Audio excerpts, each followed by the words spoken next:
Irfan Hakim. Hai Dokter Rian Tamrin. Iya, saya mau nanya sama kamu nih.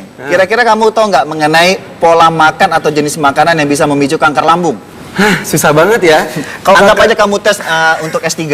Oke, yang pertama mungkin ya, sesuatu yang makanan yang banyak bahan pengawetnya. Udah gitu banyak penyedap rasa yang berlebihan. Iya. Udah banyak berlebihan ya. Saking banyaknya, ya kan dok? Berlebih. Terus udah gitu apa ya yang nggak alami mungkin ya? Yang nggak alami, kayu-kayuan, batu-batuan nggak alami. Betul, batunya dijilatin, digigitin itu kanker. Oke. Tapi kamu doyan selama ini. Maksudnya dalam arti apakah pola makan kamu tiap hari itu harus ada sesuatu yang snack atau yang instan gitu? Jujur sih dulu suka, tapi lama-lama ketika dikurangin sedikit demi sedikit, ketika kita makan makanan yang mengandung sesuatu apa ya, maksudnya misal bumbu-bumbunya tuh nggak pas, jadi langsung sakit kepala gitu, nggak enak, langsung bereaksi badan kita. Tapi memang ada riwayat penyakit radang lambung atau mah? Pernah mah dulu iya. Yang paling saya pengen tanyakan kalau saya tuh kalau lagi lapar suka pengen makan, kenapa ya dok? Udah sebentar ya. Itu bukan gejala kanker lambung. Ya, itu gejala kanker lain ya, kantung kering. Oke, pemirsa, itu tadi pendapat dari Irfan Hakim mengenai beberapa pola makan yang kemungkinan menurut Irfan dapat memicu risiko kanker lambung. Nah, saya sudah melakukan liputan kepada masyarakat. Bagaimana pendapat masyarakat tentang pola makan yang memicu kanker lambung? Kita lihat tayangannya berikut ini. Penyakit yang dari mah akut terus lama-lama nyerang jadi kanker. Penyakit kanker yang menyerang bagian lambung ya. Benjolan yang ada di perut mungkin ya. Kalau kanker lambung yang jelas biasanya mah ya. Pola makan yang sering makan junk food mungkin ya. Terus udah gitu makanan yang kurang bersih. Makanannya apa ya? Mungkin yang ada gas-gasnya gitu mungkin ya. Makanan-makanan yang cepat saji, kemudian menggunakan bahan-bahan yang tidak higienis. Yang pedas sama yang asem. Nah dok, ini kita pengen lebih umum lagi bicara masalah gejala. Tadi saya di segmen pertama saya bilang bahwa waspadai kanker lambung karena gejalanya mirip dengan gangguan pencernaan yang lainnya. Betul. Nah kayak radang lambung orang merasakan kayak mual, muntah seperti itu. Kalau kanker lambung itu benang merahnya agar bahwa seseorang, tadi kan dokter bilang rata-rata aja penderita ini ya hampir lah di stadium yang cukup besar ya 3-4. Nah ini supaya tidak seperti itu. Jadi perlu dipahami bahwa gejala awal kanker lambung kita nggak tahu. Tidak jelas sebelumnya. Gejala itu sama seperti penyakit lambung lainnya. Mungkin orang awam taunya mah, ya kan? Begah gitu. Berobat, makan obat warung. Betul. Menjadi dokter sendiri untuk dirinya, itu nggak betul.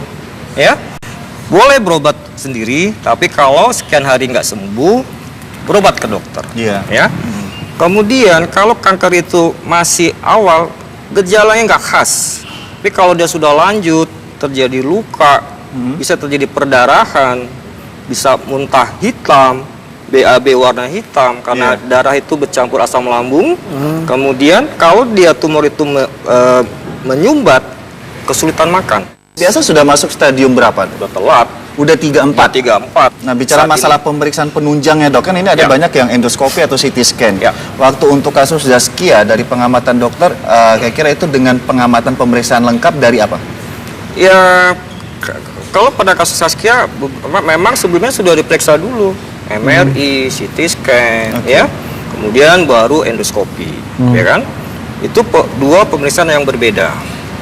Sebetulnya kalau kita berbicara secara general, kalau ada kelainan di saluran cerna, khususnya di atas, saya sarankan pertama endoskopi dulu. Jadi kalau ada luka di biopsi untuk memastikan apakah ditemukan sel yang mengandung kanker atau calon kanker. Kanker lambung ada nggak pada batasan berkaitan dengan bau mulut? Bisa. Kalau diyakini tidak ada masalah rongga mulut, kanker itu kan sifatnya sentral nekrotik. Jadi dia bisa busuk sendiri. Jadi kalau busuk sendiri, di pintu lambung itu ada pilorus, ya mungkin gas yang terbentuk bisa dikeluarkan dan bisa membuat bau dari mulut. Stadium dari kanker lambungnya sampai 4. Ya.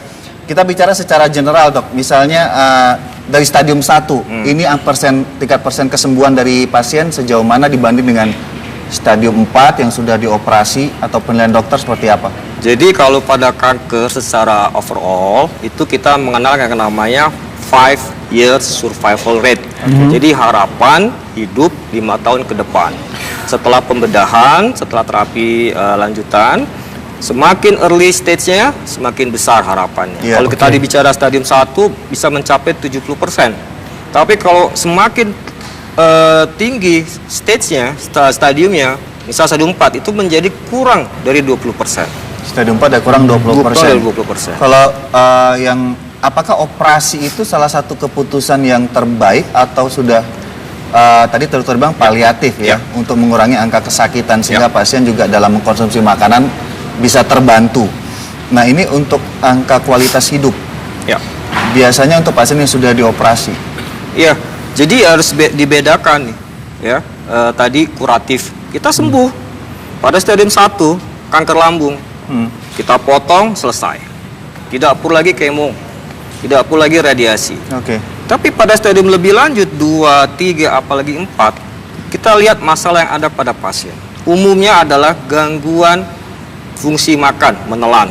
Jadi makanan apapun dimakan, termasuk air, nggak bisa masuk. Iya. Nah, di situ kita bisa kembali menilai apakah lambung itu kita kan bersifat resectable cancernya atau bisa diangkat atau enggak. Kalau resectable bisa diangkat, kita angkat lambungnya, kita rekonstruksi.